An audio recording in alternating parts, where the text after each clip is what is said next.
Dr. Gerald Fitzgerald is a affiliated faculty member at the Schar School of Policy and Government at George Mason University.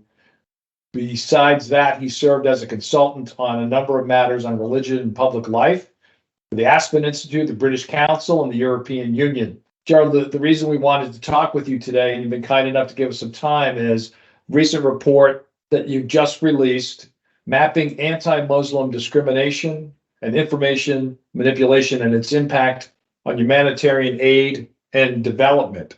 One of the major reasons, besides obviously the interest level that I know our community will have regarding your analysis and your conclusions, is the AML-CTF sanctions community continues to try to navigate between making risk-based decisions, which is what financial institutions do. You know, there's credit risk and lending risk, regulatory risk, and of course, there's sadly money laundering and financial crime and terrorist risk.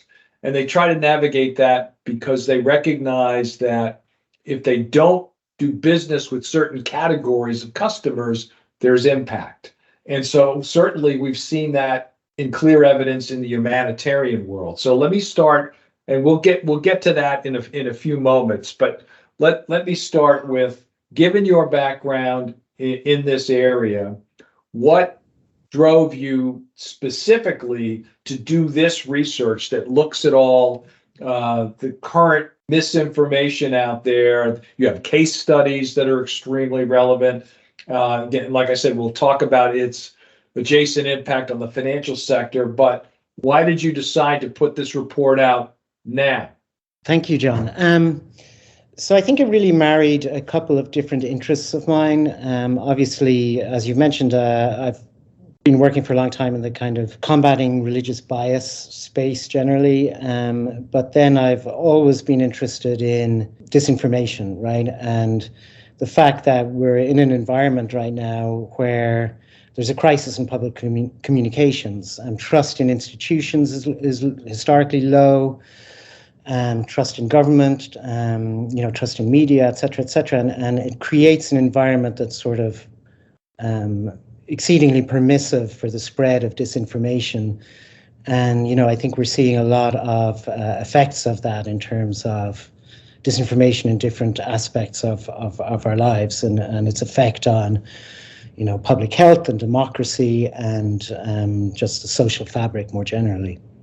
So specifically, again, you have several charts in here that look into how certain funding sources are contributing to, maybe intentionally or unintentionally, to manipulators of information attacks. But before we get to that, what individuals and groups are manipulating information about Muslim-led humanitarian relief and development that are so essential to aid NGOs? Well, I mean, what we see in the report is that the vast majority of this manipulated information is produced by two activist think tanks. And when I use that term, that they self-describe as activist think tanks. We identify a total of 5 organizations, but again, the vast majority is produced by two activist think tanks. And they're US based, and they've been sort of generating this content and generating these cycles of misinformation about Muslim-led humanitarian organizations. And this has been going on, for quite a while now, but it really ramped up starting in about early 2017. And it tends to be cyclical. So it sort of peaked in 2019 and then fell off in 2021. And, I fear that we're actually seeing it ramp up again. So I know people should read the report to identify those entities. We don't want to give them additional public focus, but I want to. What kind of arguments do they employ? Well, let me start back. I said these groups from your report seem to be focused on policymakers. So I know that's broader than that, but part of what they're trying to do is get members of Congress to make decisions based on this misinformation, right? So what sort of arguments do they employ? And if you can, why do they resonate? And we can all speculate on why it resonates. People already have their preconceived notions, that sort of thing. But I'm curious, based on your analysis, so what arguments do they employ, and is that correct that they're generally focused on moving policymakers, or are there other targets? I think there's really a range of targets. I mean, I think policymakers are a particularly prime target for them because, just of the power that sort of policy making and even just entering things into the public record can have. And that's sort of, these things sort of last, beyond a specific hearing on Capitol Hill. But the types of arguments they employ are things like shotgun argumentation, right? So they employ these sort of debate strategies where they sort of rapidly present a whole series of arguments or points that are sort of presented quite superficially, and there's very little sort of supporting evidence provided. But there's so much evidence or not evidence, but so much argument is provided that it becomes very difficult and frustrating for the audience to actually sift through it and analyze each argument point by point. And so that's one thing that one sort of strategy that they use. They also, deliberately, in our view, create the conditions for circular reporting. So how do they do this? Well, they find media outlets or academics that are sympathetic to their arguments, and we've seen cases where we know they're deliberately sort of feeding this disinformation in order to create sort of some sort of basis of media content and academic content, which they then use to selectively edit Wikipedia pages. And then we've also seen, and there's considerable evidence for this at this point, that they'll deliberately feed that into sort of bank compliance databases in an attempt to sort of deny financial access to humanitarian organizations. And then if banks do indeed deny access or shutter accounts, they'll use this as further evidence, quote unquote, of sort of malfeasance on the part of the target organization. So basically, the fact that the account was closed or not onboarded is the rationale that they use to say, see, this proves our point. Exactly. And just to go a little more to your point about, or your question about, the kind of argumentation they use. I mean, a lot of it involves things like conspiratorial thinking, cherry picking, specific things that support their points while completely ignoring any data that refutes their points. Something that's sort of rife in this disinformation is sort of guilt by association narratives. In other words, sort of spuriously connecting target organizations to a demonized group of people or a bad person. Appeals to false authority, where they will sort of cite, authorities that are not really qualified or objective or credible, to sort of support their arguments. There's a variety of other ones that we identify in the report, but those would be some of the main ones.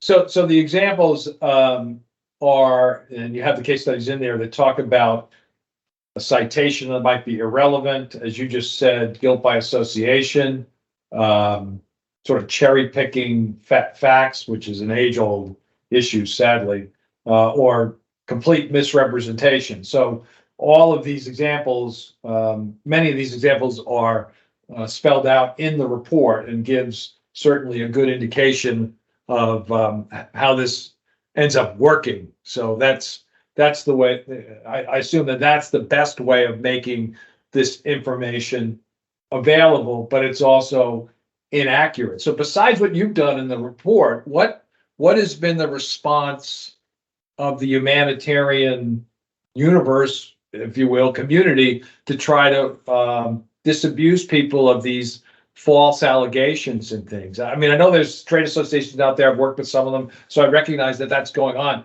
But how robust is the defense, and is it working? I mean, obviously much more needs to be done. But what's your take? I mean, you've done this report, so it makes it clear that it's a problem, and there's all these examples. but from your view of the world, the people that you deal with, are they doing enough to sort of push back on some of this? Well, really, what ends up happening is that these organizations end up diverting considerable amounts of their resources to sort of public communications and political lobbying functions in an attempt to kind of refute these allegations that are put out there. It tends to be quite difficult to do so, again, because you have this sort of shotgun argumentation where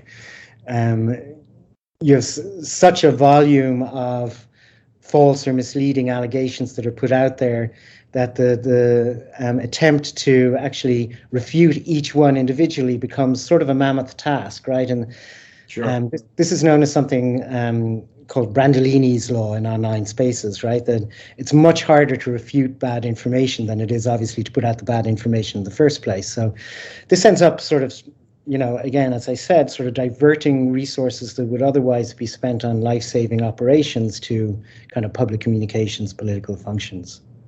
Yeah, and that's obviously true in just general politics. You throw out enough inaccurate information, where do you stop, and where do you argue when you're trying to get some things done? I want to talk a little bit about part of your report that looks at philanthropic organizations and how they either intentionally or unintentionally fund information manipulation campaigns. So you have a chart in the report, frankly, that has a number of organizations which I have clearly heard of, major organizations. And this particular table that I'm looking at is the funding sources that contributed 150,000 or greater from 2016 to 2021 to what you characterize as the 5 generators of manipulation, information attacks, specifically on Muslim-led humanitarian relief and development aid NGOs.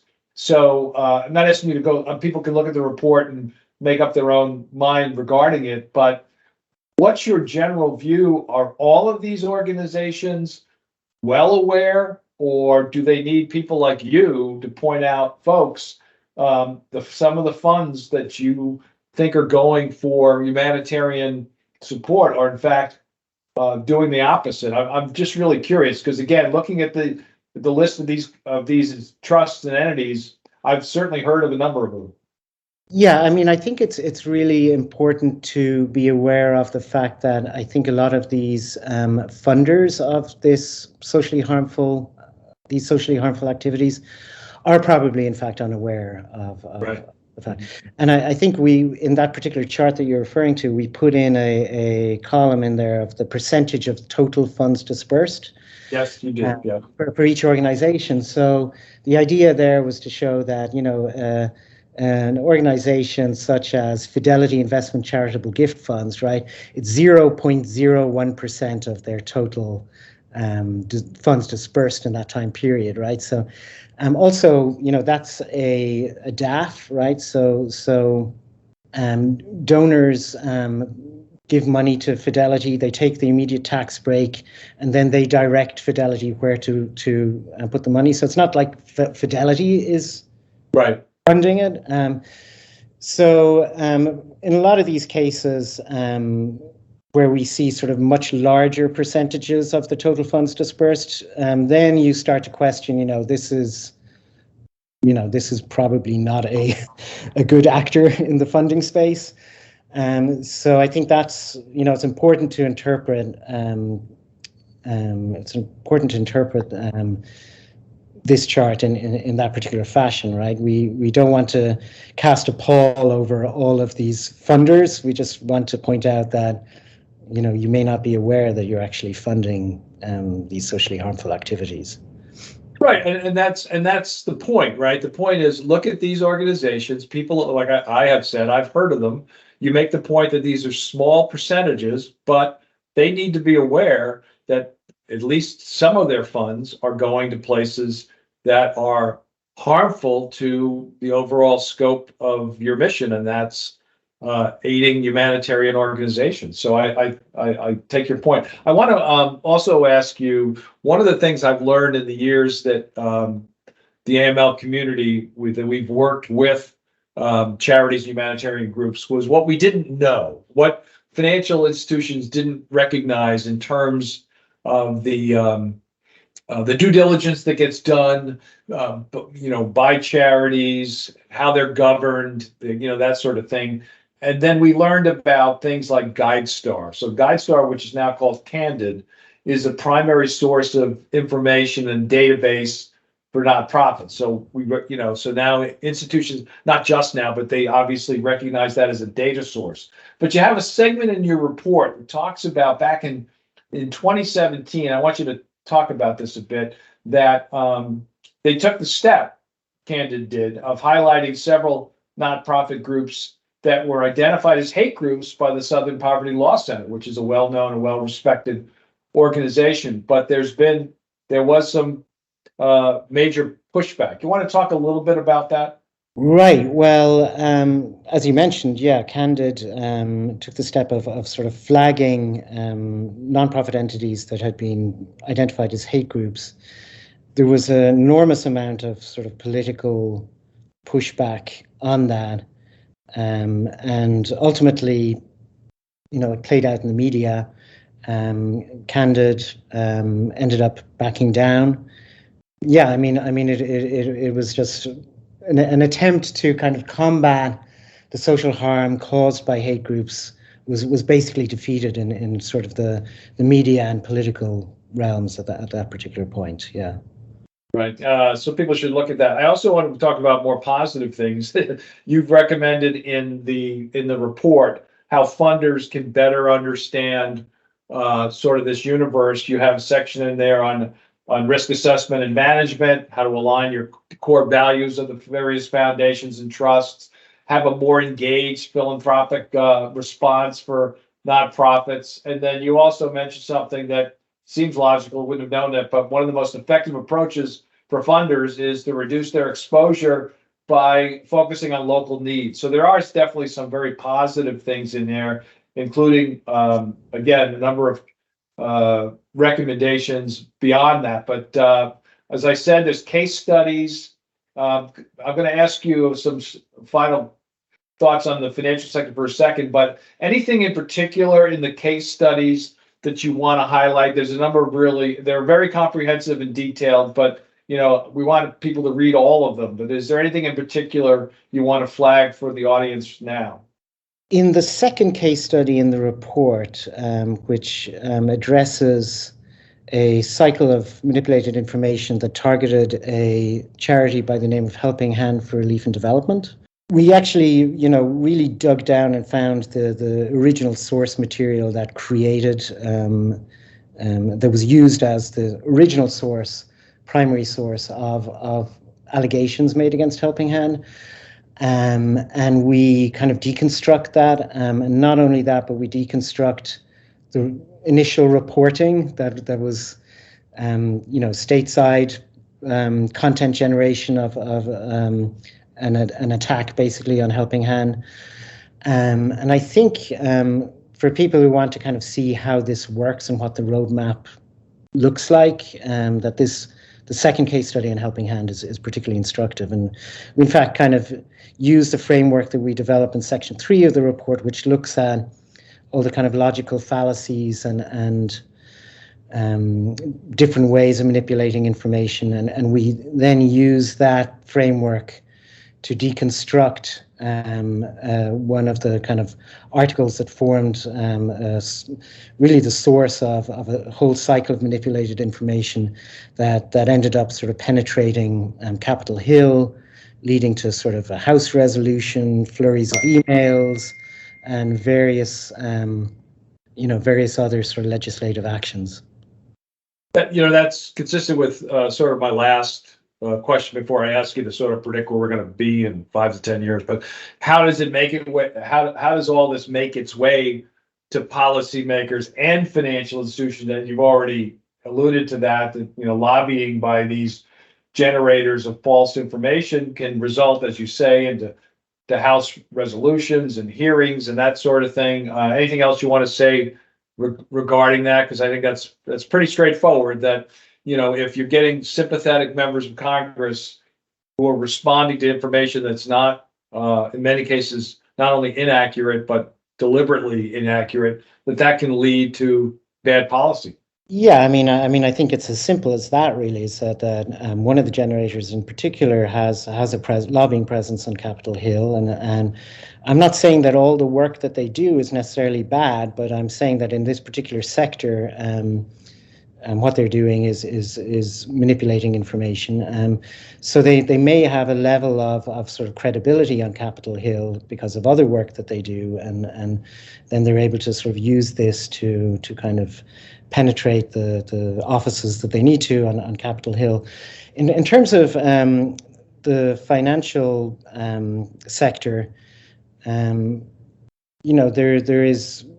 do have evidence, very strong evidence of deliberate campaigns of actually like sending letters to risk compliance databases based on content generated and based on disinformation, where the disinformation is laid out in the letter, and the letters conclude with, surely given all this information, you need to be flagging such and such an organization or such and such an individual in your database. And those sorts of efforts, we think, have been actually quite effective. So that's, a problem. So let me get you out of here on this. This report is must reading for all of us that have to figure out risk decisioning. So we have yet another tool, if you will, to make informed decisions. But given all of this, given the impact on policy, on understanding or lack of understanding of what's actually happening, and also financial institutions, and as you mentioned early on, how some people that are funding charities don't necessarily know that some of their dollars are being potentially misused. Besides this tool and the work that other groups are doing and work that you've been doing, let's try to end, if possible, on a positive note. Do you see improvement in the next 5 to 10 years? Or maybe more importantly, what would ensure improvement besides the transparency that reports like this are attempting to spotlight? Well, I think most of the areas where improvement can happen are really all down to kind of like increasing due diligence. And that goes to, whether it be in the sort of bank de-risking arena or in congressional offices or elsewhere, or media spaces. I think that, it's interesting. I've been tinkering a little bit with AI, ChatGPT, etc. And when I feed very pointed questions in about organizations that have been targeted by disinformation, I see quite encouraging responses come back. I'm aware that AI, like any technology, is a double-edged sword, and as AI may be a tool that could be really well deployed in sort of cutting through this, I fear that it will also be used, as a way to produce further disinformation. So, I think as with counterfeiting or any other criminal enterprise or socially harmful enterprise, there's likely to be a kind of cycle of argument and counter argument that goes on and just moves into different arenas. So I hate to not end on a positive note and a more neutral note, but I think this is just something we're going to be struggling with for a little while. But I think your point about AI is a good one, because it's good to know that it seems, based on what you've been able to do recently, that the information that flows out of those systems is more balanced than perhaps we are now. So I think that's actually that's a positive. Gerald Fitzgerald, I thank you so much for taking time today. We'll certainly make sure that people get access to the report and any follow-ups, of course, that you do. But appreciate you bringing this to our attention. As I said before, you need a lot of tools as a compliance officer in the financial sector to deal with anti-money laundering and terrorism and sanctions, and to understand that there are other challenges. It's important, because I can just tell you from the past 5 to 10 years, our community has wanted to be able to work with humanitarian groups as best we can. And if you have all the tools at your disposal, you're better able to make more informed decisions than just blanket exiting relationships or not onboarding. So you've definitely added a positive tool to a very broadening toolbox, I guess is the best way to describe it. Well, thank you, John, and thank you for having me. And I definitely appreciate you helping get this very particular niche some additional exposure. Great. Take care. Thanks, Gerald. Thank you.